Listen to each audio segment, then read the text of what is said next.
The conflict in Georgia has displaced tens of thousands of people. Many are taking shelter in refugee camps. Let's go to one of our CNN reporters, Andro Kiknadze, who visited one of those camps. Andro, I know you took some incredible pictures of one refugee camp. Tell us the conditions there. Conditions are horrible, but as the refugees said, there is enough food and hygienic stuff for children and also adults. But as you see inside the camp, there is even hard to breathe. There is only beds inside, and people say the conditions are horrible, and mostly helping them is government. So how many children would you say are in this one particular refugee camp? I saw really many children. I had no time to count them, but mostly are small children. I saw also 3 months children, and also until the year old. There are many. And do they seem to have beds to sleep on? Is there enough food? Is there enough water?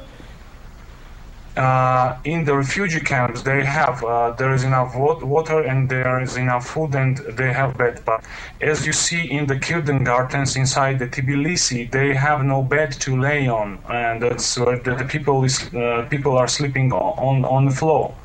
But in refugee camp, they got the beds, but not inside the city. There is a lack of beds. The government has a lack to provide the beds. So would you say that is the greatest need right now inside that camp, beds for children to sleep on?